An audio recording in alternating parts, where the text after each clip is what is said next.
everyone, and welcome back to War of Infinite Panels. We're back. I told you guys we'll be on schedule, so we're in July. That's 2 months in a row. Claps, everybody. Yay! Jules managed to get out of his cave and help me record this podcast, so we're ready to go. Ugh, the light, it burns. Oh, comic books. All right, so I'll see you guys next month. Try again.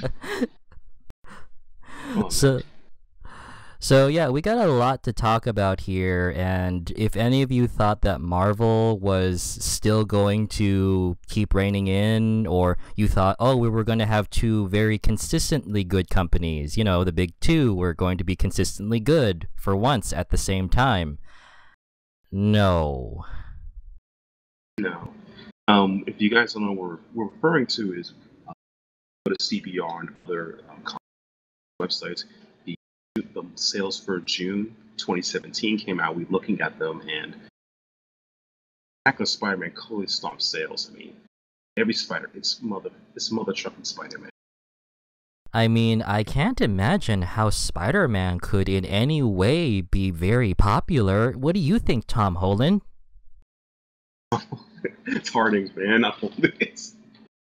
What do you think? Oh man, it's nothing to do with the movie at all. Homecoming? No, nothing. But in all seriousness, Adam Kubert and Jim Zardaski is a very good creative team. I felt like their collaboration efforts are really good. And also, they keep promoting Spider-Man enough, you know, obviously, up the wazoo, just so that way, of course, for the most noble of all causes, money! Blink, blink. Hey man, it pays the bills. It does. However, what doesn't pay the bills is comics being published in mass and always competing with each other. Right. If you guys heard of our last episode, we touched upon Marvel cannibalizations, and current numbers of June 2017, our worst fears actually happened. Two of the most declining books are Marvel books. Currently, I believe it's both the Guardians of the Galaxy series. I can't recall which title. I think it's the Anthropy series and the Mother series. And let's see what else is. Oh, defunct titles. Guardians of the Galaxy, Mission Breakout, Guardians of the Galaxy, Mother of Entropy. Mother Entropy, yeah. And also, most heartbreaking of all, Star Wars. Yeah, the Star Wars books are not doing as well as we had thought. Yeah. And here's my current take on it. As we talked in the last podcast, cannibalization sales. This is the worst version of cannibalization. They are both Guardian books. Not only one can barely outsell each other, they're both bombing each other. So it's like they just both went to group suicide mode. Seriously. Basically, it's kind of like, when everyone remembers when the New 52 started, there were like how many Batman books? And there were also a lot of Batman books you did not need. I don't remember anyone being that hyped for The Dark Knight. I'm very sure DC was just hoping that the name itself would keep it afloat. But if anything, you could just read the main Batman book and Batman and Robin. That would be it. And maybe Detective Comics. Yeah, maybe Detective Comics, but aside from that, for Batman himself, it's just those two. I mean, sure, if you want to check out Batgirl or Nightwing, but you know, those are already established characters already, so... But we're talking about the weird ones, like Bat Inc. It was a cool concept, but my god, it was just saturated. But in the worst case, this is the worst case scenario. Could you imagine all these Bat books just killing each other? They all just keep, not just one, all of them decreasing. Because Batman sells. No, it did not at this point. That you can only stretch that so far. Right, and this is what's happening to Marvel for Guardians. I mean, Guardians, even with the success of the movies, Guardians is a series. If you guys know the fans, the highlight of the Guardian series was done by Dan Abbott and Andy in the late '90s, early 2000s. That was the best Guardian runs of all time. I recommend checking it out. Top tier. Even better than Jim Starlin, and Lord help me, that someone might shoot me for that. So that's the thing. But the thing is, they have just straight up killed each other in sales. The numbers are just decreasing upon each other, and it's brutal. It's like these books should not be out there. Them now, end it before the bleeding gets worse. Marvel will be Marvel. Who knows what will happen? As for the third Yeah. book, as Jules mentioned, Star Wars. Star Wars is declining because, oh, Jules, take it away. Well, here's the thing. Star Wars, I'm very sure that many of you are aware that a lot of the Star Wars supplementary material is not considered canon. The only thing that are considered canon are, of course, the movie itself and the TV shows, and everything else is just secondary canon. And whether or not you believe in, whether or not you agree with that, for continuity's sake, and also to focus the continuity of Star Wars, the history of Star Wars, supplementary material, it can only go so far. It's kind of like, you ever see those art books or movie director idea books, what they could have put in, or backup stories and things like that? That is background stuff. Or even just like stories based on spin-offs, like on secondary characters or something, or fan favorite characters. Those can only do so well. When you keep putting out so many, like, I'm very sure a lot of us like Poe Dameron and would like to know his backstory, but you can only milk that for so long. I'm Right. very sure a lot of us love R2-D2 and C-3PO. I don't know. Maybe you want to actually choke C-3PO. I don't know. But you can only push books like that so far. Right, and the majority of the Star Wars series, like Mando was one of them. Just Leia, I think there were miniseries, and which was a good idea at the time for Marvel when they came out. I think 2 summers ago. They were fantastic. It was miniseries, digestible. It came out at the same time the movie came out. Fantastic. But now, going wise, it's just people interest just wanes apart. Even though they have top creative teams on it, you have Gillen, Mark Waid, you had Ross doing some covers, you had the Johnsons. These books just don't. Yeah, it's been just supplementary. Even though some of the books are considered canon aspects, a lot of them are retellings of older stories from printed from the Dark Horse days, or what Marvel got told to by Disney or Lucasfilms. Yeah, I mean, not to insult it, it's a total crap. I mean, it's a licensed property. Star Wars is great, but you really do 65. Yeah, I mean, we're not talking like, let's say, there are times where supplementary material can be good, but oftentimes it gets ignored. Like, Yes. let's say there are so many people who watch Young Justice, and then they had no idea that a supplementary comic book series that was canon to the show existed, which I don't Oh, like. yes, exactly. I don't like that at all, because a lot of these are good stories and you should have just put them on TV in the first place. I should not have to read supplementary material in order to Make it its own understand comic your. book. Yeah. Or even, I shouldn't read supplementary material to understand your story. Basically. And the worst part about it is always that when DC did that, which makes me grind my gears and bang my head against the wall, is why. Well, now they did. Why do you print the original Peter David and Tom Newox Young Justice story where you based it on? You only printed like 10 years later after like season 2. It came out Yeah. within like a couple months. Because, granted, it's a slightly different story. You have not Artemis, a different name at the time, Arrowette, and you had different stories. It still had the same spirit, the same essence. And it would have been nice to introduce people to source material. Why Young Justice is a cool idea. But whatever, right? DC will be DC. Yeah, and Mind-boggling.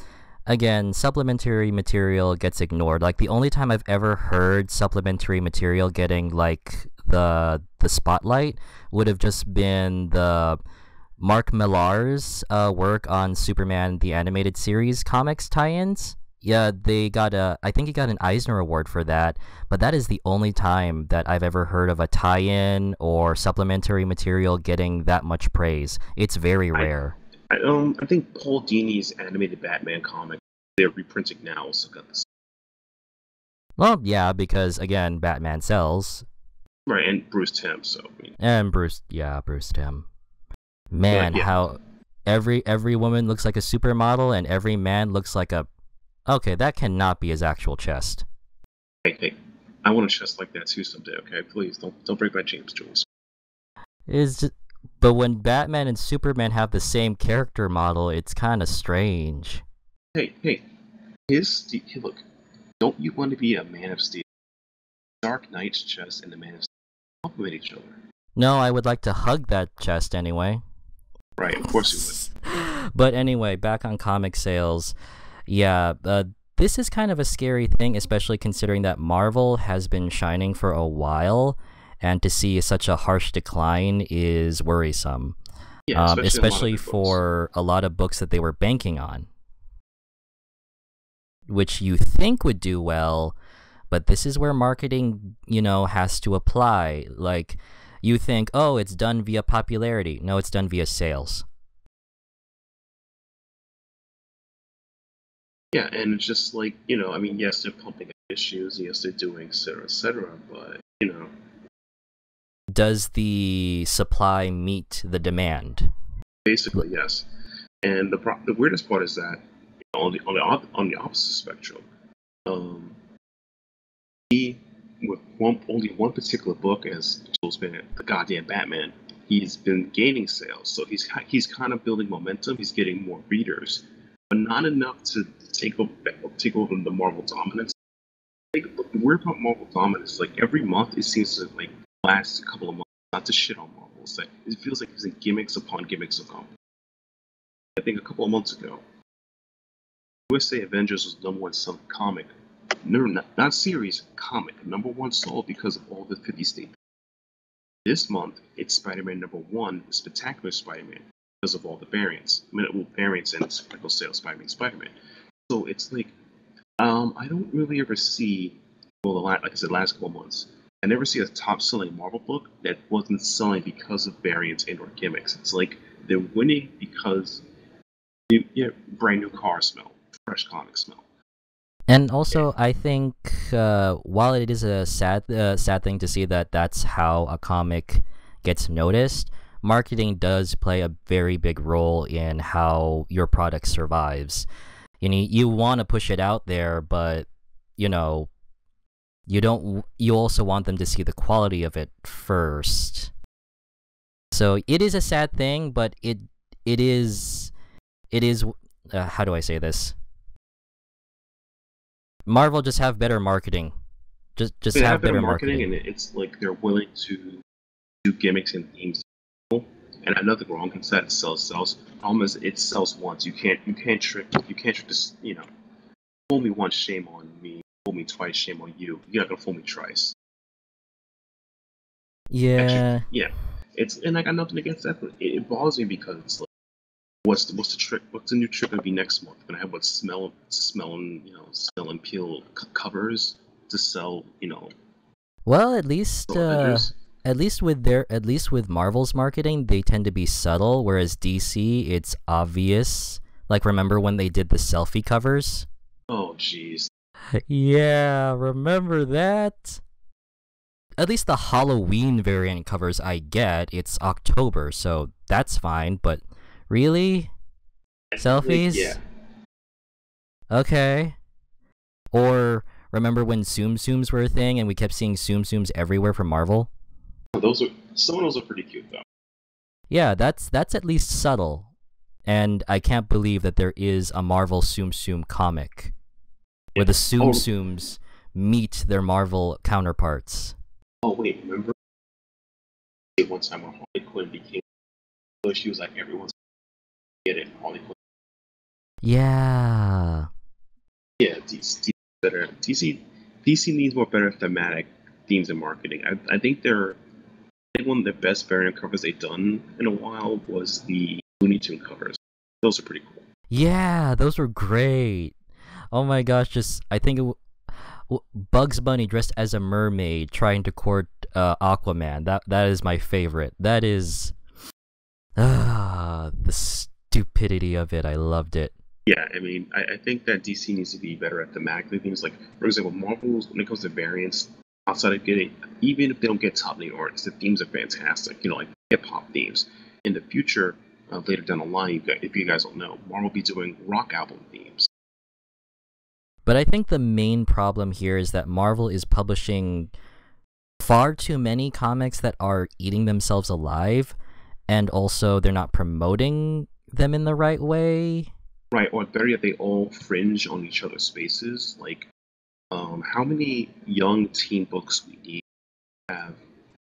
You have X-Men Blue. Nothing against Jean Grey. Like, why would Jean Grey need a solo series and Yeah, I X-Men think Blue? Jean Grey is also losing sales too. Yeah, and the same thing with Iceman. I feel like I got nothing against Iceman, but it's really hard to promote a character who I feel has been a team player For a since ever. while. Yeah, and he hasn't had a solo series in like years. And we mean years, like before I was born, 'cause I'm old. It's like a few decades. Yeah. But So, I mean, I do like the fact that we're paying more attention to secondary characters. I mean, everybody knows who Cyclops is, or who Jean Grey is, or Beast, or Professor Xavier. That's fine. But when you're competing with all of these X-Men books, yeah, the it's kind of you kind of get worried that a lot of these books get put in backstock or they get sent back, right, and or we and then the retailers are stuck with them. Another yeah. like one X-Men book that's declining, which makes me sad, is Generation X. At the same time, is like technically speaking, we do, the market we do, in Marvel's market pool do have a lot of young teen books or young adult books. There And are a that's a lot. good thing. That's always a good thing. Well, that's in However, we this don't scenario. want them overshadowed. We don't That want them to be overshadowed by, well, this the other, mountain of stuff. Like they have to sift through everything in order to get it. yeah, I mean, you have this. You have some Generation X, Mm-hmm. X-Men Blue. What else is a young? Technically, the Champions. Yeah. And then, if you want a couple of solo characters, you have Miss Marvel. Yeah. May have Gwenpool technically, I mean, which is more comedy, and they're all kind of in the same fringe space. Well, I don't really worry about teen books getting in the way of teen books. I'm more like worried about the bigger name titles, like, you know, the main teen books getting in the way of the solo series, and by extension getting in the way of the teen books. But I think Yeah. it depends on some characters' popularity. Like Wolverine was always able to pull, or in this case, Old Man Logan. He was always able to pull that. I'm surprised that's losing sales too. I think it's because people are adjusting to the creative shift. I mean, you went from Jeff Lemire and Adrian Sorrentino to Ed Brinson, who's a good writer, and Mike Deodato Jr. I think it's a switch because instead of this is the one time I'm pro rebooting the series. Dude, Jeff Lemire is amazing. His run was great.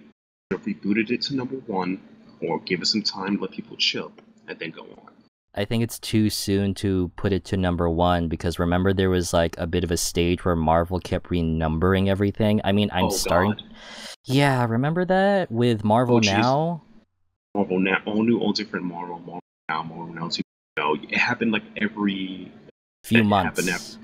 It happened after pre-Secret War event. What that was, Axis or what? Like Axis, and then it happened at Hmm. Wars, and then I yeah, you're even right. You're right. It's too. Yeah, let's not have a repeat of that and confuse people. And also, I'm also kind of thinking about like a parallel here. Remember the speculator boom when Marvel went bankrupt? That was That was the '90s. That was wicked bad. That was them relying on gimmicks. That was them constantly pushing a lot of the 90s. Just let's just say it was just pushing a lot of the 90s and a big emphasis on special events, variants, a lot of gimmicky stuff. When the characters getting killed off, whatever, all that jazz. Oh, Yeah, a by the lot way, of the Bob Harris was in charge at that time. Just to give you a heads up. Bob Harris worked at DC, so take what you will with that. Yeah, but I'm seeing something else here. It's like now that they're at the pinnacle of success, it feels like their skyrocket up is starting to curve Yeah, basically. with them being able to produce so much, and a lot of it is good stuff. It's just falling back on each other. Yeah, the thing also is that they're taking a lot of experimental risk with some of their books, which I'll probably later on in the podcast, your recommendation section, which a lot of their risks are 50-50s. They're really hardball 50-50. Have And books some of like them I really do would like to see succeed. Like there is always good talent here. It's just again, it's kind of hard to find a gem in a sea of well, other gems.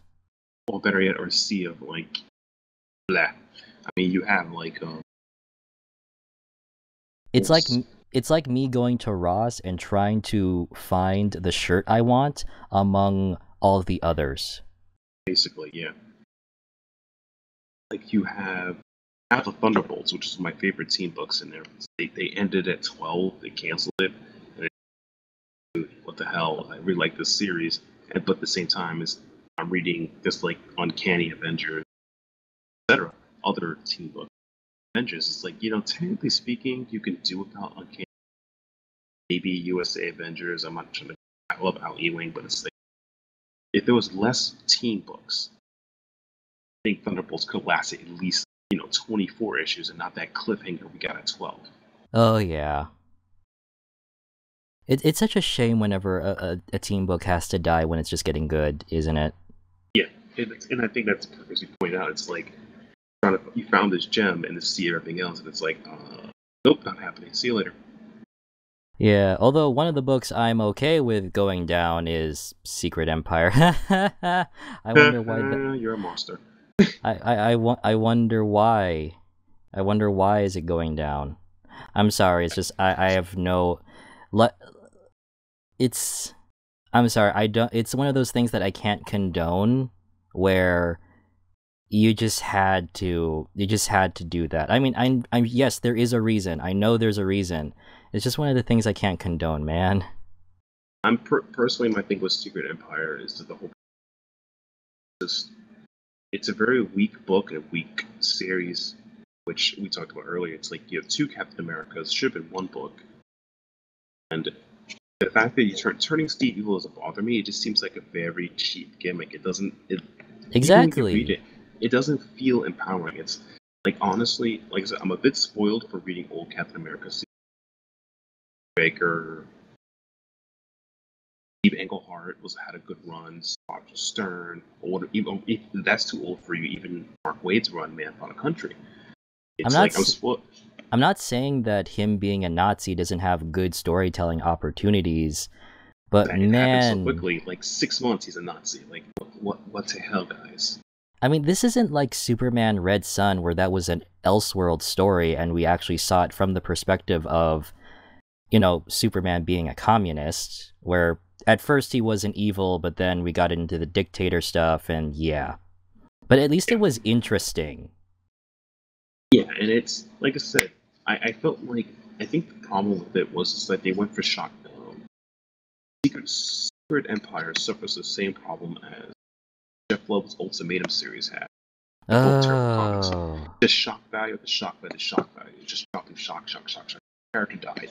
Nazi things. Portray this guy. It's just shock, shock, shock, shock. And Jeff it Loeb. sells, but then you just get numb to it.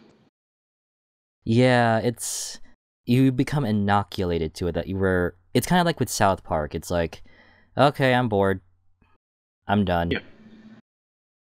Yeah, but now South Park is all about political, all this satire. It's not just the debauchery anymore. They had to adjust to that, but that's the same thing. That's the problem. I wonder Empire. how many people we're gonna lose if I say that I don't like South Park. And don't worry about it. It's cool. You're not. Trust me. We'll probably lose all 10 viewers, I like Family Guy better than South Park. and that's a legacy you're gonna keep to yourself. But anyway, yeah, we're not saying that you shouldn't support Marvel. There are a lot there are a lot of good things in there. These books are good. It's just The thing is it's that hard. a lot of the face books, so the S tier books, aren't as strong compared to their previous iteration. I think this is a Yeah. perfect time.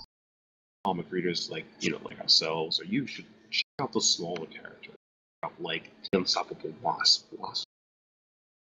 Check out. Patsy Walker Hellcat, or check out. Oh yeah, Hellcat is that's great stuff there. You can check that out. You can check out The Unbeatable Squirrel Girl. Like, the book is a meme, but it's a really good book. Check out Gwenpool. You can check out the X-Men series or the Inhuman series. Give these other non-based titles a try. I'm not saying don't read them. You can read them. Like, this is the perfect time to say, I don't have to buy the 5 Avenger books. I don't have to buy both Captain Americas. Let's try the other guys. I can Yeah, at read least pay Iron attention Fist. to the ones that have the most quality. And also, if for developers, it's like, remember, supply and demand. Does your supply meet the demand? Yeah, Do you know definitely. how much? And I know this as someone who works stock. Stores tend to have a lot of back stock, Yeah, and which it's if you can't put it out there, that stuff is going to stay on the shelf for a long time, and it's pretty not going to much. do well. Pretty much, and it's pretty wicked that this backstock also leads to bad relationships with retail. Like, why am I going to buy more books? It's already And eating up my. and most bookstores, I kid you not, bookstores over here, the most popular one, instead of having backstock, they just throw them away. Wow, That is sad when they can't move certain things. It's either they move to the $5 bin or they get thrown away. true, which is a terrible thing. Anyways, moving on to less depressing things. One Yes, thing we to got, things that have yet to be saturated. yes, Marvel has announced a new Legacy line. I mean, Legacy Stories, which is somewhat exciting. It's going to be the current roster meeting the past roster. So Marvel be Marvel. This reminds me a little bit of Heroic Age. Things got a little wacky when Bendis was writing every Avenger book. And like, okay, we gotta bring it back to classic stories. So they made us think, well, Heroic Age, we're just being classic heroes again, which is somewhat Silver Agey, but it's still kind of modern. It was okay. It's like that, but less preachy. Like, when Miles Morales met Peter Parker, that was preachy. Spider-Man, that's preachy. Yeah, So you guys should accept. I don't think it's like them being preachy was the problem. I think it was just the way they were talking at the time. You can have a message, it's how they talked at the time. Yeah, and It's like if you were to see like the Silver Age stuff, there's always massive amounts of word bubbles. Lots of exposition. lots of over dramatic dialogue. It's just how they talked at the time. But yeah, I'm also excited for this too. I'm always encouraging people to see more of the classics things, and as they say, you learn from history is important. We learn from history, and also sometimes it's awesome to look back. Like that's why I even invest in like the archive books, where they take a lot of their origin stuff and then just Yeah, reprint it into one giant volume, and it's yeah. great.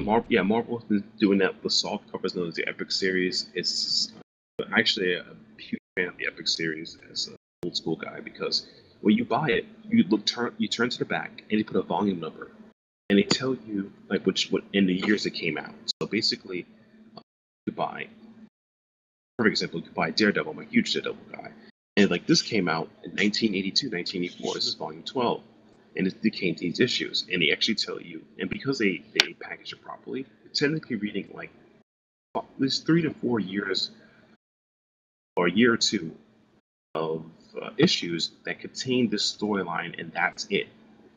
That was the reason why I could now. I read, I think, Captain America: Man About Country. I think that was volume 12. That was like a year. Mark Waid's run, Captain America, and like that's a good run. Like I can just give this to a friend and says, "Yo, you don't have to worry about it. No homework." It's a very yeah. Marvel's new archive system, Epics, is really good. I recommend it for people who want to do some research or backdrop on certain characters or things that don't. Thor series. If you don't understand what Ragnarok is, there's a couple of Epic collections that has it. I think the one with Ron Mars. RuneQuest is about Ragnarok, which leads towards Walt Simon's run. Got out. That's a whole me blabbering about archive system. I'm a fan of it. But Like, yeah, anyone wondering about when this Marvel Legacy is going to kick off? It's going to kick off in September, and it's a one-shot series, I believe, yes, by Jason Aaron and Esad Ribic. yeah, Rybik. Yeah, they're a great team. They did Thor: God Bomb and God. Oh, I loved the God Bomb. I loved it. I even read a review about that in my local newspaper when I was freelancing. Yes, it's really cool because this creative team is awesome. And I think he did Amazing X-Men too. I think he did. Yeah, Rybik also did Secret Wars with Jonathan Hickman. Was that before? And that's Secret Wars, the second one, guys. That's the second one. I hate how we have to clarify that now. Yeah. It's not the original with Jim Shooter. This is the second. We have to clarify that these days. Comic book pain, and they also mentioned how the Legacy series would be crossing over other series. So depending what you read, it'll be an all-new Wolverine, Amazing Spider-Man. It'll be somehow in Spider-Man New Vows. It'll be an Astonishing X-Men. There's a whole list of it. We could go into it later. 53 Legacy branded series. Exactly. I'm somewhat excited for this. At the same time, a little bit skeptical. My skepticism comes from the fact of, I guess my fear is that they're going to use the classic heroes to tell the comic book community, like, these new heroes are cool. You should like them. I'm like, I have a feeling it's going to be preachy. Not it may happen, it won't happen. It happened before, and during the heroic age, and it also happened in Bendis' Spider-Man, the first one. Peter Parker met Miles Morales, and he told real Spider-Man, it's better your and I would be, etc. And I'm like, that was a little too preachy, but whatever. But I think it's really cool. Jason Aaron and Esad Ribic is a fantastic team. So faith in this 110%. I feel like we should have seen this coming, though. It's like, you know, with the X-Men coming, the past X-Men coming to the present, X-Men 95. I feel like we should have seen this coming. I don't think X-Men 92 they came into the mainstream already. I don't think they're in their own universe. Are you referring to X-Men Blue? Because they're the 60s X-Men. Yeah, we should have seen, but again, we should have seen this coming. True, but I feel like we should have seen it coming, but we also kind of a little blindsided by it because, as you and I were discussing earlier, Marvel's been just throwing so many books at us, so it's hard for us to pay attention.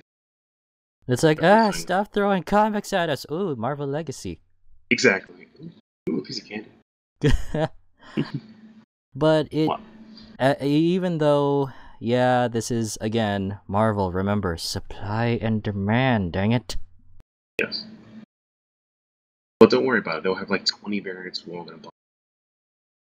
I might as well use my gift card now. At this point.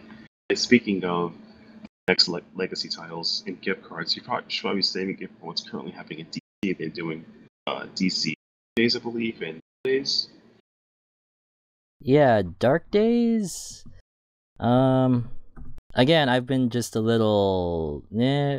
It's another I'm very sure this is another Batman-centered event, isn't it? Yeah. Which is the worst part is like I might try to be a dick to DC. I've done this at least 2 or 3 times. Please stop making it bad first. I thought we had this conversation, DC. I thought we had this conversation. You can't sell Batman on everything. Hey, remember what Dan Didio said? Story would trump continuity. And that's supposed to make me feel reassured in your integrity? He knows how to sell a comic book. At least that's what he said. He knows how to sell a comic book. Oh god. The guy that approved Relic, the guy that approved there being no legacy characters, the guy that said superheroes is self-sacrifice, blah blah blah. He's such a Silver Age guy. It's insane. But But yeah, Dark Days, do we really need this right now since we have to focus on... Don't we already have something going for us right now? I mean, yeah, we're still trying to work the kinks out of Rebirth and the whole Dr. Manhattan thing, which they are still dragging their waffling feet. at this. Yeah, they're waffling about it right now. They're not small little. It's like with Steven Universe. They drop a Steven bomb, leave us hanging for 6 months, Steven bomb again. Yeah, Rebirth does the same thing. Little tidbits here. Oh, you're not getting it. Okay, leave us hanging for several months more. Here's a tidbit. It's not going to get you anywhere. yeah. But It's with the same Dark thing. Day... It's the same thing how I feel about Batman right now. Comics, like, well, I might think about the comics. The new one, the Rebirth one, is one. I don't know why Batman's on that team. Two, why is it called the comics? You just call it Batman, the Outsiders, or just call it Batwoman and the Outsiders because she's de facto leader. Why he's there? And two, wait, since when did and the whole teasing is Tim Drake dead? Is he not dead? Where is he? Those teasing are kind of getting me mad. And also, I have a feeling they're gonna try to tie this into Crisis on Infinite Earths because Dark Days, The Forge, spoiler number 1. The giant tuning fork thing that they used in Crisis on Infinite Earths. Ah, dang. The worst part about it, I feel like this is one not to be dick to DC. It's like guys, you just made a Justice League event. All you had to do was just make it a Justice League event. Need Batman says, but goddamn Batman. I feel like, and I think one of the Dark Day books is a prequel to Metal Days or Dark Knights. It's just crazy. It's like, what's next? The Green Lantern Corps is gonna become the Black Lantern Corps? Knocking on wood. Yeah, happens. If that happens, you're hosting this podcast on your own. I'm wrong because I can't handle the stupidity of that. It's like, Marvel, DC, we thought you were out of your edgelord phase. You were starting to become un-edgelordy. Edgelordy. Yeah, and the thing about it to me is, like, what bothers me is mostly about both these books is that they have way too many creative people. You have Opinion,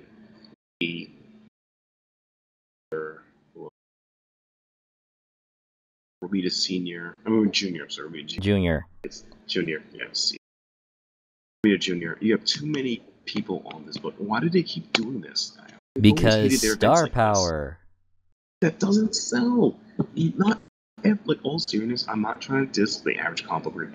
The average comic book reader is not that aware of so many people. Exactly. It's like a lot of us stick in narrow circles. And also, really somewhat in our circles. With writers, like, yeah, they'll attract us, but not the casual person. And also, star power. Okay, guys, star power, when you're referring to that, is to your guests, the people who they're going to see, the people that a vast majority of people are going to come see. Who is that? The superheroes. Yeah. Those are the ones that will attract people. Yeah, like, for example, like, believe it or not, I have never read any of James Tynion's comics until Detective. I know he did Batman Eternal, and I think he also did Batman and Robin Eternal. I think he did the Eternal series.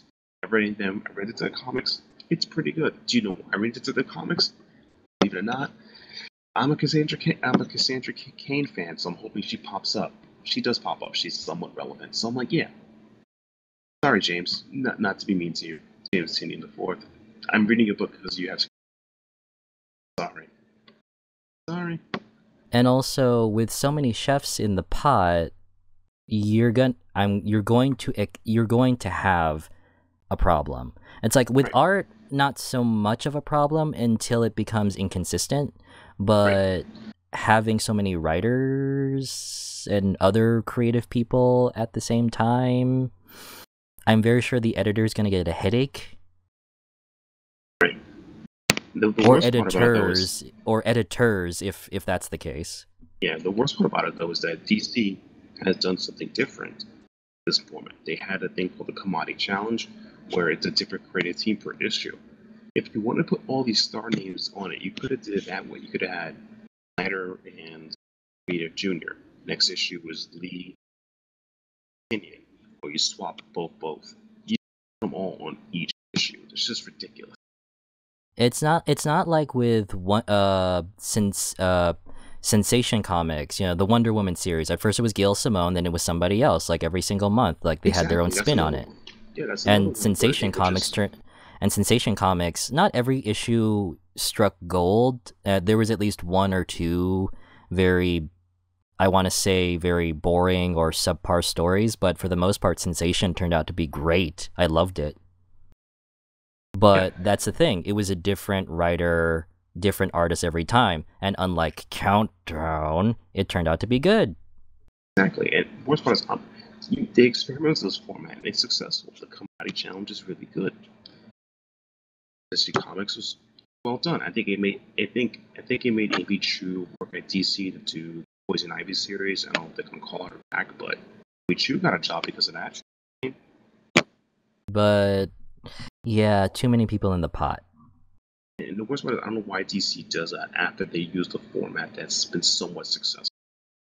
Like, can't we just have it the simpler days where your events only had one person and one artist? Yeah, it seems like Marvel gets that right, even though I'm not, like I said, Secret Wars wasn't great. I mean, Secret Empire wasn't great, but Secret Wars was amazing. And it's like, you don't need to have this many people. Plus, I think it's great to have good talent on. It really is. Like, otherwise, The Dark Knight 3 would be as terrible as a lot of people feared with Frank Miller on the cover. When it's people that need to have a leash, then it's fine. Yeah. When it's people who don't need to be on a leash, but then they're all kind of fighting for their creative vision, or they're all fighting, to stand out, or even if they're working together as a team, some things clash and it gets kind of congested. Yeah, pretty much. But one thing that clears your congestion is Comic-Con announcements, man. Oh, yes. This weekend, crazy stuff. So many new things. Personally, I'm excited that I think it was this Comic-Con, Jeff Johns admitted that he has been or is working on TV show. I'm like, Jeff Johns, thank you for saving us. Oh, Jeff Johns. I think that's where Jeff Johns shines in a lot of ways. Like, I think him dipping more into TV is a great thing. Yeah. And him, because I love the Flash series. Like, yeah, I know that the catchphrase, dang it, Barry, but it's a very endearing series. And also, it's really getting good as it's dipping in more and more into the sci-fi aspect of the Flash. Yeah, I mean, the only part that hurts me is that those stories are based a little based on Wally West Flash. Yeah, because Barry is iconic, and that's why we brought him back to life. No, nothing against that. Nothing against that. It's just like I call it Wally facing because Barry's story. It's Barry, but Wally's story. It hurts me a little bit, but at the same time, I'm happy that the Flash is become more. Yeah, he's become more integrated. Like, he's more than just a TV series, like a 90s TV series, but it was still a very good 90s TV series. Right. He's becoming more popular. He's become integrated into comics. I'm happy because he's no longer didn't suffer Iron Man syndrome. Iron Man syndrome is Iron Man's just great on teams. Crap, no one cares about him outside. Movies are okay. Flash has become popular in the TV show, integrating him into everything. And basically, even his comic is doing better. Oh yeah, much like I'm not going to be I'm not going to decry Barry for his iconography, but I would still like to see more Wally. I really would like to see more Classic Wally, yeah, because like the Wally was being. Because believe it or not, a lot of people grew up with Wally. Yeah, 90th. We kind of got off topic, didn't we? We didn't even mention like the series Jeff Johns was doing. Yeah, Teen Titans, dude. Oh yeah, Teen Titans. Yes, he's doing a Teen Titans series. Yes. Yes. But he says he's working on it. We don't know if it's. Please let this be please let this be Aqualad, aka Tempest, and Dick Grayson, Robin, and Wally, and Donna Troy, and Speed. Please let it be that. Don't be that Judas Contract crap. It's promotion 101 for that. But another thing, but that's one announcement that happened so far. A big one. There'll be more along the way. I think Jules will probably be creating a video on YouTube soon if he has free time, and hopefully not crying from all the terrible things I'm making him do. Well, anyway, that's knocking on wood. Knocking on wood. Right, so one thing, there's other future announcements I'm looking forward to in San Diego Comic-Con. I'm looking forward to. I'm seriously looking forward to a lot of Marvel now series. Or they're going to answer. Are there going to be wave of cancellations? Are they going to listen to fan feedback? Marvel's been more appropriate. Same thing with DC. Well, in comparison to like DC, Marvel tends to be a better listener than anything. And yes. I mean, when people were clamoring with the X-Men back, they gave us the freaking X-Men, even though like Generation X and Iceman and Jean Grey aren't doing that well. They gave it. They said, "Hey, you want X-Men? We'll give you freaking." But when it comes to like DC, the only time that they'll listen if it's a massive, very loud, angry feedback. That's the only time they'll ever listen, and that is a sad thing. So Marvel, it's a good thing on their marketing department that they actually analyze things about their fandoms. Sometimes it's good, sometimes it's really bad and lowbrow. So you're saying if you and I scream loud enough, they'll finally let Batwoman girl in the issue. Anything is possible. Might even marry someone. Do this. Everyone at San Diego Comic-Con scream, "Make Batwoman gay again."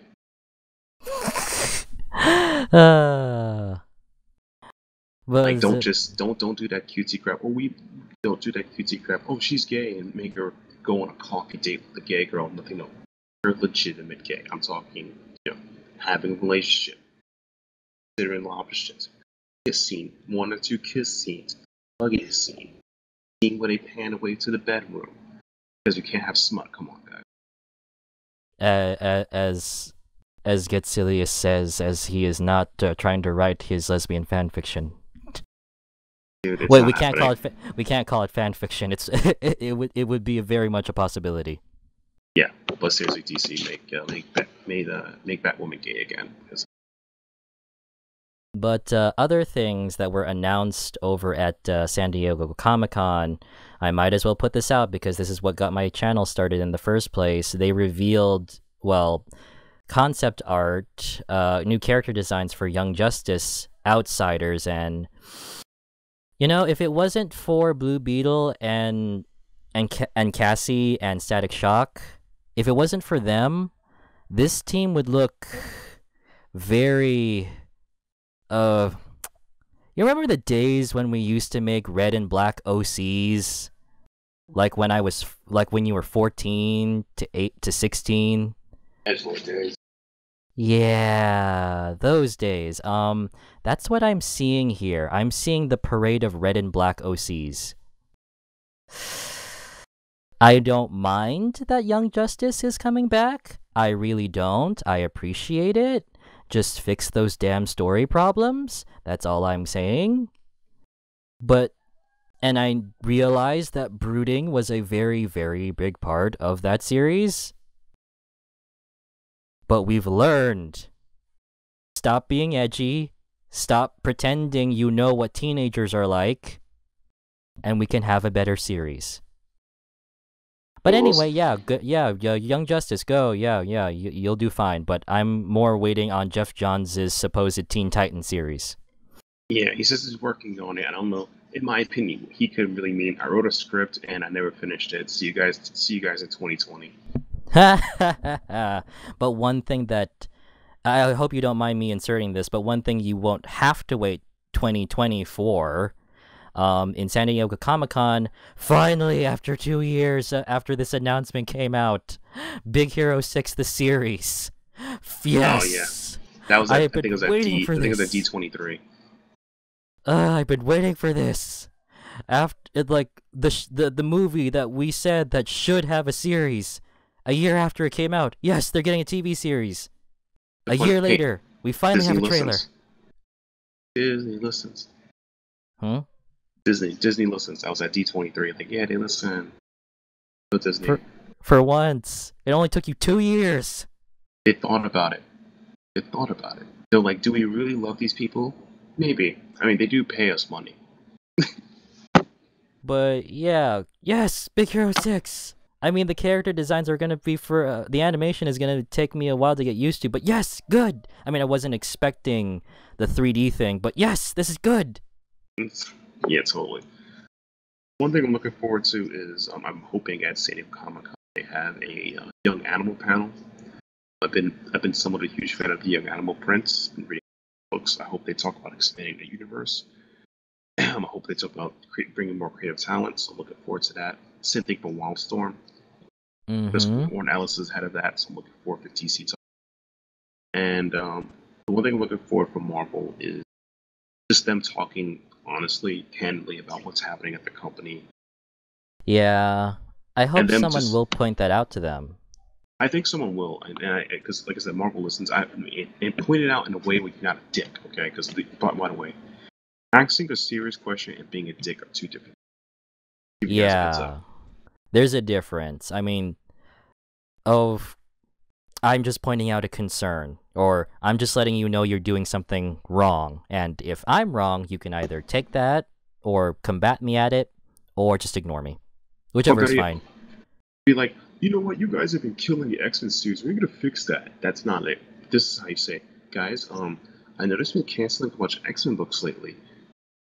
What are you gonna do for that? And you've been canceling unexpectedly. Should we as consumers be buying into X-Men? Are you changing the formats? What's the deal with that?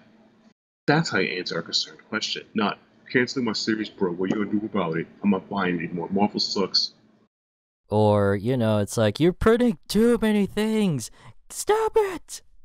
No, Or trust bet. me, that's not gonna work. If that worked, then me complaining every single day about the DC's twice a month publishing, it would have worked by now. Basically, someone's buying it, so crap on that. Like seriously, DC, stop with the twice a month publishing. I can't keep up. I think it doesn't apply to all books. I think they trimmed it down a bit, but it's still happening. Okay, my complaining is working. Okay, sometimes it works. Sometimes I forgot. Yeah, it's I don't know, and it depends what series you're reading. I think that the comics is twice a month. I think Batman is twice a month. I'll have to check the updated list, but there's some books that's twice a month. Superman and Wonder Woman are still twice a month. Because I looked at the update, it's like, oh, it's still twice a month. Sudden, like a month passed, and suddenly 4 books. Yeah. But any other announcement from Comic-Con that we should announce, or we should talk it's about? only the first night, so we'll probably be able to cover more of that later in the week. Oh, but I think there's also one announcement that's Comic-Con related that I think a lot of people would like to hear about, or hear us talk about. A certain 13th Doctor. Oh yeah, that's amazing.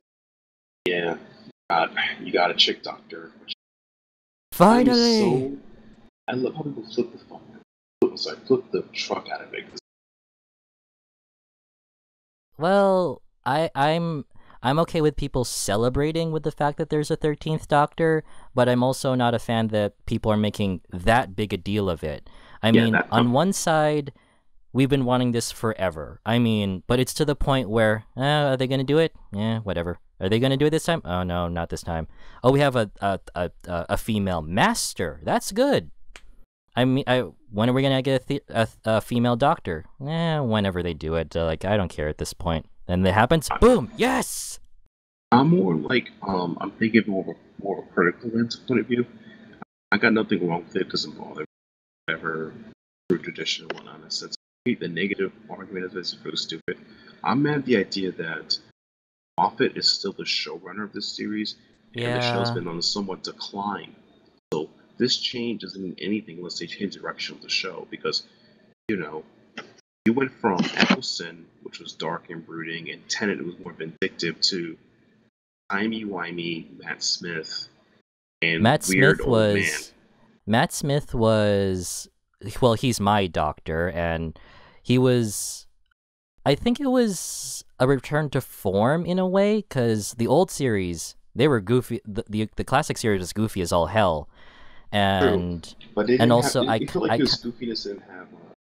Not to cut you off, it was didn't have substance. It was just look at me be silly, and it's like, dude, what the fuck is but this? there was at least a story, and also you did at least care about the characters. For uh, first writer, I forgot his name. Moffat, No, the before Moffat.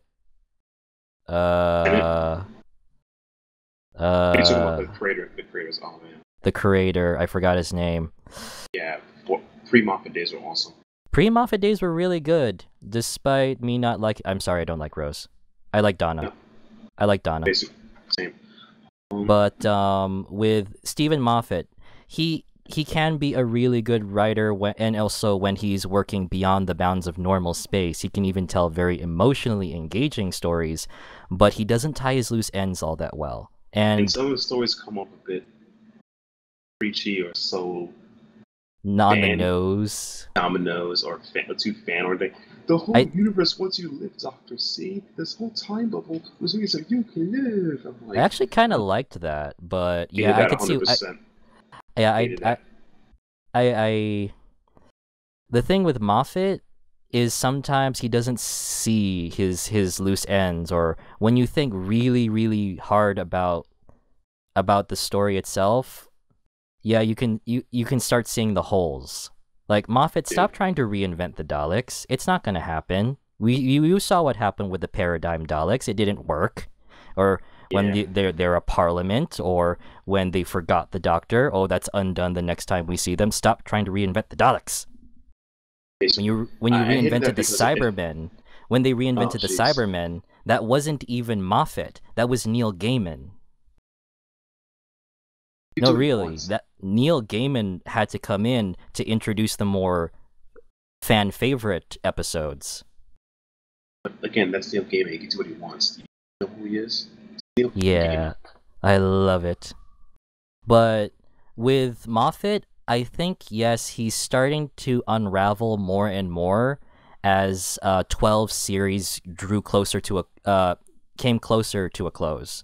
Like Yeah. after the whole arc with Clara, I've after Clara's departure, I feel like that's where Moffat is starting to unravel. Yeah. There are still good episodes, but not everything's hitting home. No, that's what's like. I don't like the 13th Doctor. She's a phenomenal actress. She has a good career. I'm not gonna deny. But my major fear is the same thing with the 12th Doctor. He was a great actor, great career. And there's a lot to love with 12, Yeah. The but writing, Moffat needs to go. exactly. I agree. I felt that way since Smith. I can't believe like that. The whole world wants you to live, Doctor. I'm like, dude, really? I only just like the emotional aspect of it. I Oh, do know that the science behind, like, well, it's Doctor Who science, but even just the thought behind it is very weird. I And hated the also, writing to it actually because like you're telling me that I'm like the whole. It was like the fan. It was like, he was like telling the fan, so yes, I want to live because I'm also like, dude, chill. Doctor's got to solve his own problems, man. This is I I did like the name of the Doctor, the one before the anniversary one, where it showed the effect of the Doctor not existing, how detrimental that would be. I liked that. Stars are literally fading out of existence because he no longer exists. Like, I liked that, showing the impact of, not just thousands of people crying out versus, oh shit, we're erasing the Doctor from existence. What have we done? But yeah, Moffat needs to go. yeah, he has to go. Moffat, you had a good run. Your series, believe it or not, is your actually no. 11's run was considered the most successful out of all the Yes. modern day series. But I think it's time you need to go. Let someone else have the reins. Yeah, because I feel Unless like you Ultra Kasai, Doctor, phenomenal acting career. There's not much you can do with the production, and I feel like I don't want the same fate to happen to 13th Doctor. The and third, and if she fails, it's going to be a huge blow. This would be a huge blow in the Doctor Who community. yeah, Minus politics, of course. yeah. We've a lot of fans asked for an older Doctor again, since we've had such young people play the Doctor for a while. And that was 12. And that was 12, and I liked the idea behind him. You know, he's an honest to a fault kind of Doctor. He's the one who will not be afraid to be blunt with you. He's a curmudgeon-y old man. Although I did like how he met the first Doctor. Stop trying to pull at my heartstrings. I see what you're trying to do to manipulate my fanboy heart. You know what? I'm not calling the Doctor free this time. I'm just gonna let him die. But yeah, if you get to next time you get a fanboy heart attack, I'm just not let it happen, and that'll be the end of the podcast. no, I nearly had a fanboy heart attack with that Doctor Who special with the William Hartnell tribute episode where 11 was in the same room as him. Yeah, that was good. But yeah, the 13th Doctor as a woman. There has to be a scene where the 13th Doctor where the Doctor has to question his new anatomy. Either she can brush it off, like, oh, I'm a woman. Finally, I wonder what this is going to be like. Or she could just freak out. It's like, I have these. What's my hair? I'm finally a woman. Yes. Oh, my hair. Wait, hair. This hair is amazing. Or oh, that's different. There has to be. I will wait for that. But as for what kind of character she'll be, will she be a nice one? Will she be more outgoing? Or will she be vindictive? Or will she be blunt like 12? Or will she be actually caring? You know, something like that. Like what kind of... The trailer just showed us that, oh, it's a female Doctor. But we can't gauge that much. Yeah, I'm gonna go with that she is a nicer kind of Doctor, considering that 12, you both love him, but you also want to sock him in the face. I'm hoping they make her like 10, 9, and 10, because try being nice for like doctors and work again. But we can't gauge that much from this trailer. Like, if we saw like an actual trailer. Like, actually, I can't even call this a trailer. I call this an announcement. A reveal. An actual trailer. Like, can we see bits of her personality in the field? Like, her interacting with humans and aliens and stuff. Or getting used to the TARDIS. And chances are the TARDIS model is going to change. I don't like this new TARDIS model, to be frank. It's too sterile, too clean, in a way. I kind of liked the Dr. Seuss-ish theme that 11 had. At least it was something different, and also wacky and big, dang big. But this new Doctor, I'm hoping that her character will be good, and we're not just gonna focus on the fact that she's a woman. Because come on, guys, there's more to a character than just her naughty bits. My major fear is this is going to be right. This is going to be the coattails of Moffat. Since he's still producer, writer. Damn ad. Yeah. Sorry, damn ads. But what was your fear again? Sorry. 9 and 10, dude. Eccleston and Tennant. They were my boys. So your fear is that Moffat may ruin it again. Yeah, because of the fact of the direction he went with 12 and 11. I don't think it's the direction I feel like how to run the show. I don't think he should be running it anymore. There are a lot of good ideas. So shortly. Yeah, I know. Like, I don't think it could have been because of his character, because, you know, we've had the Doctor being mean before.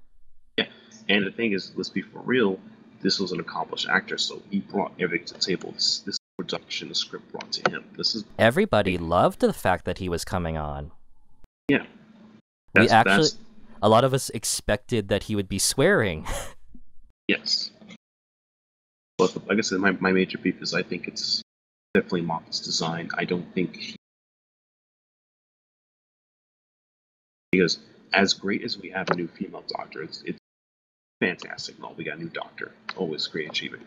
I was like, still the same showrunner. So we're gonna see the same bag of tricks. Those tricks aren't impressive anymore. I think around 12, it was less silly, but it was making fun of how 12 is so broody and a curmudgeon while we're still having an adventure, but we're also making fun of 12 for being such an edgelord inside. Yeah, well, not an edgelord, more like broody McBrooder pants. In the midst of the parties, he tried to combine two different styles. He was like, one guy, he was a little edgy. You can't, like, Doctor is dynamic, but he usually has a central theme. Like, the 10th Doctor Tenant was a very vindictive bastard. He tortured people who with them. That was his theme. He ended up learning forgiveness and not be a psychopath, but that was cool because he was like, not enough of this crap. Today's the day you die. Or today's the day I mess with you. But I falls off. And with 11, it was him being, a child in a man's body, but at the same time, over time, he learned to accept his responsibility as the Doctor. You have to take responsibility for these things. You have a larger role. You know that. And you can't run away from your problems forever. Exactly. Right, he was charismatic in that sense. The Ninth Doctor theme was him learning to connect to people. He just wanted to get the job. He was badass in his own episode. But he learned, like, you know what? Maybe I should, like, I know I'm a Time Lord, and I know but I have to connect to people, because if I have nothing to connect to, what am I doing this for? And with 12 was, I'm a curmudgeon-y, self-obsessed, unapologetic bastard. Yeah, and it balanced two themes. It was like he was that, and he was the fun guy. You do that, like, in a thematic sense, not a character sense. When the Doctor comes in on a tank playing a guitar in a Irish Coliseum, or an Irish battle Coliseum or whatever, you can't find anything cooler than that. Especially when he started playing Pretty Woman. Pretty much. And like I said, my thing is, like, each Doctor is supposed to have a theme that relates and they go into it. The failure of the theme 12 scares me because these are Moffat's unraveling, as well as his showrunner ability, as well as switching Doctor, and writing for a female Doctor is going to be a completely different experience. The themes or thematic theme you go with versus what you did before, as well as, dude, you haven't been hitting home runs for about 2 years running. I think it's either hit or miss. I mean, the stuff with Clara, that was cool, but it's starting to, yeah. Exactly. We're not saying that Steve hasn't had any good hits. Like his last episode with River Song. I cried in the office all alone when I watched that episode. But dude, come on, man. Come on, man up. If you're gonna cry in the bathrooms at least. So you can wipe. So use the toilet paper to wipe your tears. Come on. That was their last date together on Beryllium to the Singing Towers. The date that she mentioned before she died. Yeah. Yep. There are good episodes with Moffat. When he's telling an emotional, out-of-this-world kind of story, it works. But, dude, how many years? Actual, like, logic or... Yeah. The actual scientificness or science fiction, or the universe in a defined format. Yeah. Oh, the Daleks are going to have a new change in order? Screw that. We're not going to have the colored ones. We're going to have them forget the Doctor existed. Next episode they appear in, oh, that's not a thing anymore. Okay, there's new hybrid Daleks. That's gonna get destroyed the day of. Okay. Yeah, or we're gonna introduce Torchwood, and then just because. Yeah. Or the Time Lords didn't die. They went to another dimension, and somehow they're able to send in transmissions and stuff. Okay, we're going to have a story where they pluck the Doctor out of his own time because in the future they come back. But wait, Okay. but they're in another dimension. What timeline are we talking? Okay, sorry, Moffat. And also, you said they were frozen. How are they sending out beacons into our own universe while frozen? Yeah, that's the God. problem with Moffat. Or how about with the Weeping Angel? How this? Huh? It's a Statue of Liberty. They can possess other statues. Okay, I know the Weeping Angels are his own creation, so he gets to do whatever the fuck he wants. But he's being inconsistent as hell. Oh yeah, they're just they're power creeping pretty hard. And I thought they only could take over your body if you submit to their will of sadness or something. Or you stare into their eyes, and then that reflection becomes an angel. Right? But I mean, what? But there's that's a scary idea, and it fits with the whole, that there is no actual physical proof of a weeping angel, because if you take a picture of it, it becomes real. But wait, we saw a picture of a weeping angel in the files that you sent to the. Yep, here we go. That was that too. And two, why would someone stare into them again? It's not like you have infinite power or something. Or or if you caused a paradox that would have destroyed everything, and if Amy and Rory killed themselves, oh gosh. Yeah, and guys, this is us actually talking about Doctor Who. Join us next month when we discuss why Moffat should be fired. This goes on. Well, we don't. I don't think he should be fired. I think he should just Yep. let him go. Listen, Jules. If we keep going down this path, next month we'll actually have a legit list of why he should be. Oh, come on. There's no way that he could actually rack up a list of things that we can complain about in a month. Knocking on wood again. We should probably leave that alone. But yeah, Doctor Who, female doctor. Great. Let's see what kind of character she'll be. Come on, BBC. Give us an actual trailer, not an announcement. Believe it or not, might be at San Diego Comic-Con. Yeah, that'd be great. This is the perfect time. Just, you don't even need to do that much work. Send out a press release and, send them the video. Pretty much. Yep. And now this is to close all of our hopes and fears. Doctor Who, DC, Marvel, Image, and they're the publishers in Comic-Con. We're going to do the most painful thing we're going to do this month. We're going to recommend some books too. Yay! And let's see. Now, is it okay if I go first? You go first. Yeah. I'm gonna go look up the Moffat thing so we can fire him next week. You're gonna start up the Moffat cannon. Or no, you're gonna go get the TARDIS, and then you're going to go into the future and see what the hell has he done in the future. Yeah, I'm gonna Moffat cannon. Okay. Okay, so my first recommendation, again, I've mentioned this before, that there are a lot of things that Marvel is doing right now, but you just have to sift through a lot of it, and a lot of the good stuff tends to be overshadowed by a lot of the team books and the main stuff.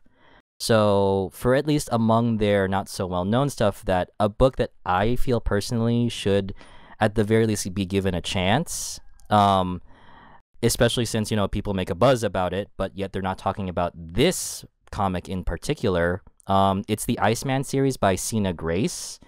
The art at first was not by Alessandro Vitti, seemed kind of stagnant to me, but the newer artists, I think it's both of them, I can't name them right now, is a better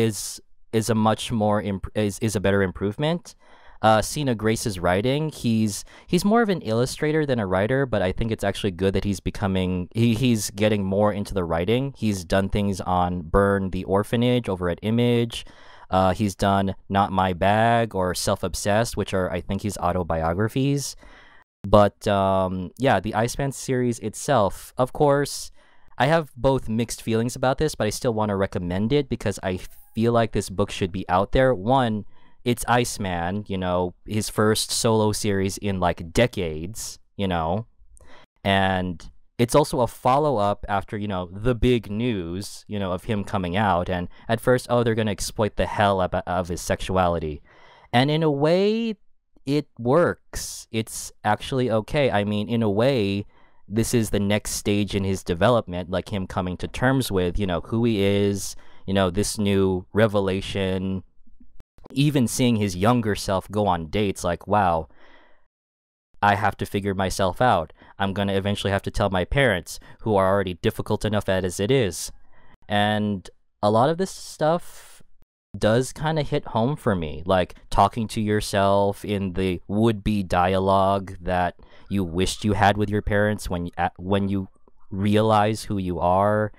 And also, it's still Bobby. It's still Bobby and who he is and the people he interacts with. It's just a day in the life of Bobby. It's just this new element that he has to come to terms with. And also, he sees Kitty.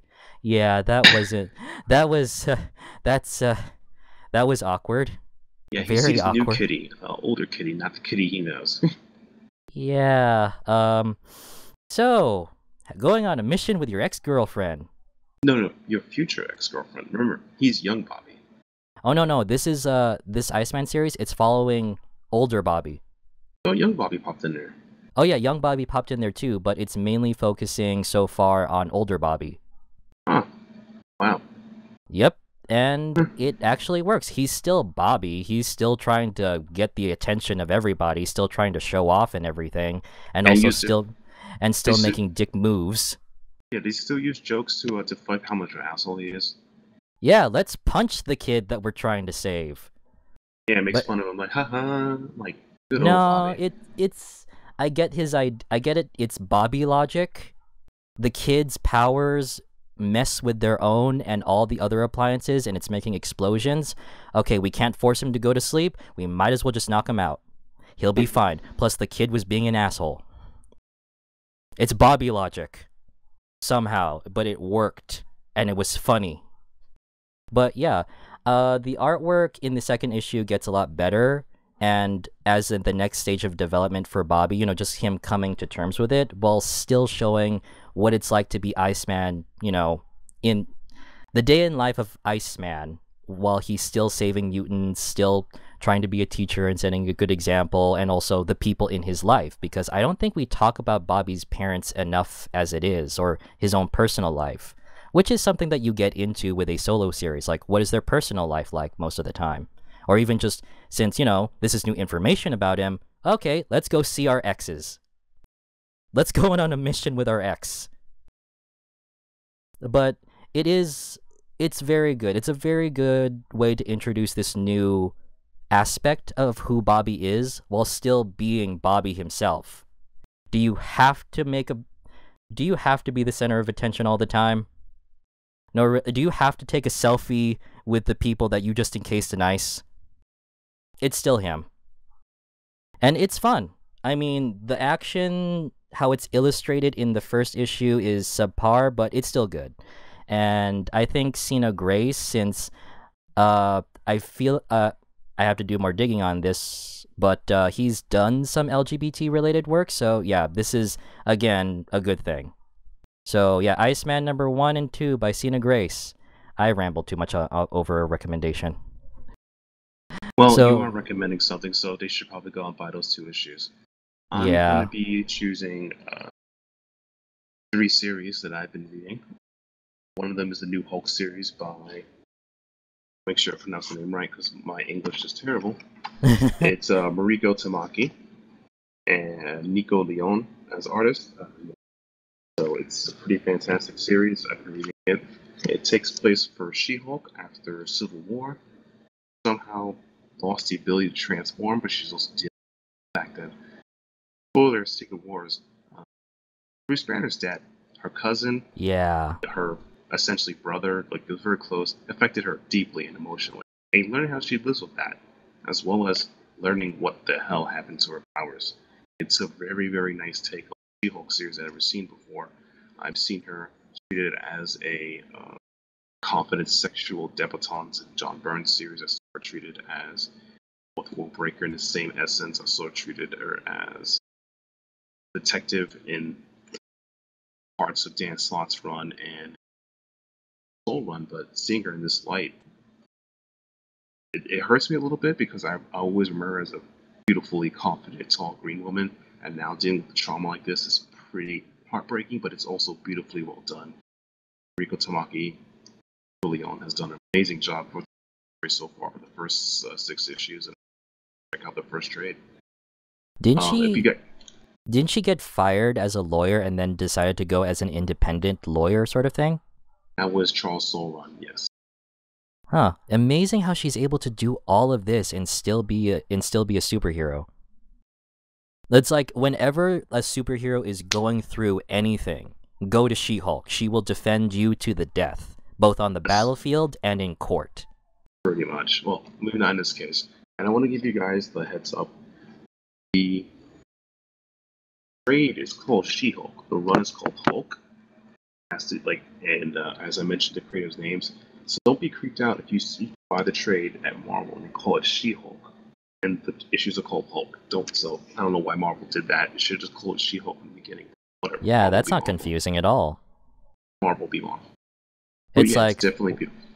why don't we just print out the Captain Marvel stuff and then put Miss Marvel? Wait, I thought she's called Captain Marvel now. That's her old name. Exactly. It's weird branding stuff. And the thing about it is, I really recommend it. And I said, I'm a hardcore She-Hulk fan. It's like I said, it hurts me seeing it, but it makes so much sense. It's beautifully well done. It's definitely something I want to further feature. I hope this series, as much as we saw earlier in the podcast, is a gem within the sea of everything else. And I hope they continue this. I hope it doesn't get canceled. I hope Rico Tamaki and Nick Leon as a creative team stay on this book for at least 18 plus issues. And I would be super happy if it happens, but Marvel will be Marvel. Yeah, Marvel, the thing with Marvel is that there's a lot of good stuff here, but we don't want to see them canceled. And also and the way to do that is Marvel, remember, supply and demand. Yeah, just have less books or more books, just people have that. Don't be like Ross, where you just hope, oh, we can put everything out, and then you have people try to find it, and you hope that makes sales. Oh, Ross? You mean like Richie Ross from Boom? Oh no, the Superstore. Oh, because it's Richie Ross from Boom. I think that was one of his earlier strategies, just put books out, and it was pretty hard. Man, it's like that name is synonymous with put stuff out and hope it sells. Yeah. Then again, it's not Ross's fault. They just get backstock from other companies. Haha. But anyway, other recommendations. My next book I'm going to recommend, Jade the Changing Girl by Cecile Casalucci and it's Young Animal New Imp book. It's the first trades out. It's the first 6 issues, I believe. It's fantastic. It is the first. I want to say it's another young adult book, but it's the first one written in an adult perspective and deals with a lot of mental madness phenomenon. It's very cute. It's very cute and quirky, and it's dark because it takes a while for you to realize what happened to the character, to the person. Jade over so much shade, the body she took over, and it's kind of interesting. It's a very dark, hipster-ish, slice of life book about being a human girl that you never wanted to be. It's really cool. And yet it looks so bright and vibrant and colorful. Yeah, that's Marley Zakone's art style. It's amazing. And I definitely recommend this series. It's like I said, it unlike Gotham Academy, where the pace is off and it doesn't build something, this pacing is perfect. It builds up to something we're all definitely looking forward to. Never heard this creative team. I think I've seen Marley Zakone's art on a series in his effigy before, and that's about it. Definitely my second book I'm recommending. Jules, passing this on to you. My second book, and I guess you can those who have stuck this long with us amazingly can tell what my next recommendation might be. Superman issue number 23, and I recommend this because things really shook up in the Superman books recently, and with the whole Black Swan group, how at first you think, oh, they're gonna be a happy family, that they're just gonna live in secret and everything, and that'll work out fine, and Clark will still be Superman because they don't know he's from another world. No, in issue 23 or in recent issues, it shows that it has not been as happy as we thought. They have not been in hiding as well as they thought. And in fact, the people around them, minus the superheroes, they were not to be trusted in to begin with. The moment you see monitors of them and footage of them interacting at home, someone has been watching them for a long, long time and just waiting. And this is where in this issue, or in the issue before that, is where it really I'm looking for the right word here. It really gets serious here, especially with that ending, to see who is behind it. Yeah, it's kind of weird to see him again, but it's still so good. The fact that they thought that they were safe, that Clark and his family thought they were safe. They thought they were keeping a low profile. They thought that they could trust their neighbors. Turns out that wasn't the case at all. And also the fact that in the previous issue, Batman and Damian were captured.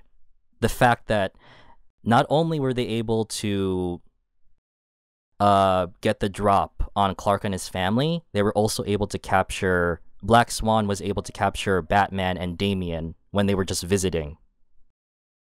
That things in this issue really got serious, and that ending was still great. And also, everybody can tell that I really love this series as it is. Peter J. Tomasi really knows how to build suspense in a way, while at the same time you get to love... I think that's his style right in this book. He gets you to love these characters as much as you can, that they're a happy family. Then boom, something happens. And I love it. You really do love these characters to the point where when something happens, something monumentally... How do I say this? Monumentally challenging happens. And you really worry for them, and that you're scared for them. Like when Mr. and Miss Pitlick came in, and oh crap, John is gone. What are we gonna do now? We've dealt with this guy in the past, and it never ends out good. With Black Swan, it takes all of the happiness and think, okay, we can't live here anymore. We have to get out. We have to get John. We gotta get Bruce. We gotta get Damian and get the hell out. And also, forgot the artist's name. The art here works very well. I've complained in the past that whenever it inks too hard. But here, with the darker atmosphere, it works. So, kudos on Peter J. Tomasi and artists that I have forgotten right now. Patrick Gleason and Doug Mankey. They yes, Doug Mankey. I could never pronounce his name. Doug Monk. I almost... Monkey. Yes, it works very well. I don't want to say it right either. And sometimes I don't want to say monkey. I almost said monk for some reason. Yeah, Doug Monk. Doug is cool. But yeah, Superman issue number 23. I'm sorry if I'm not being as articulate with my comic review / recommendation. I don't have a script in front of me. You have a script? You're a fraud. Fraud. Oh yeah, like a whole bunch of comedians who usually script their jokes before the show. A lot of comedians script their jokes before a show. Wait, time out. Are you saying comedy is rigged? The fix is in? Yeah, Gabriel Iglesias just scripts all of his jokes. That's what stand-up comedians... That son of a fluffy bitch. Well, that's kind of a thing. It's, you think they just come up with all that on the spot. No. They kind of have to. They kind of have to prepare themselves for it. You think Amanda Sykes or even Jeff Dunham himself, like, all of this is scripted. Especially if you hear it enough times, you know it's scripted. Or let's see, the most incendiary of comedians. Forgot his name. The guy who said, I have a right to my opinion. Yeah, well, you have a right to your opinion? Yeah, my opinion is that you have no right to your opinion. Forgot him. Oh, that British guy I know what you're talking about. But yeah, that's my recommendation for it. So yeah, I hope you guys enjoyed my unscripted rambling, and also the folly that Marvel may happen. And yeah, at this point, we're just waiting for the next reboot, aren't we? Yeah, at this point, they don't even say them as a reboot. When's the reboot? When's the next soft reboot? Oh, please. When's the next Secret Wars? It's going to be called Legacy Wars. I swear. Or since we're taking names from previous existing events, like when's the next Chaos War, or when's the next Secret Invasion 2? God, what's next Siege? Yeah, when's Siege 2? I hope War that doesn't 5. become a thing. Please don't let that become a thing. No. And anyway, guys, thanks for listening to our podcast. We'll be back next month with a reboot and firing Jules Chan and replacing him with Steve Moffat, because he's going to need a job when we're done with him next month. No, I would love to make fun of Steve Moffat if he was on our show. Okay, Steve, what is your obsession with reinventing the Daleks? Because he's a Dalek, dude. It's all obvious now. I know it! He's a Dalek drone. We're gonna see an eye stalk pop out of his forehead. That'd be scary as fuck. That would give us ratings, though. Wait. Really? That's gonna boost his ratings. Not the writing. Just, screw it. That's probably a Dalek eye stalk popping out of his head. I would probably save the show. And the sad part is I would probably save the show. Oh, you just admit it. That would actually bring in a lot of people to just see a Dalek eye stalk emerge out of Stephen Moffat's head. Yeah. I would probably DVR it knowing myself. Put it on YouTube. Yeah. But yeah, right. Alright, guys. Thanks for listening. Remember to thank God for me. Oh, wait, no, I'm not Jim Sterling. James Sterling. It's British now. But yeah, we'll see you guys next time, and hopefully we won't go into a reboot again, and we'll see y'all later. Yeah, thanks for listening, and be sure to follow us on all social medias, Facebook, Twitter, YouTube, and check us out on our website, and also follow Jules Chan on his Patreon, Twitter, and YouTube. Links will be in the article below, and thanks again. See you next month. See ya.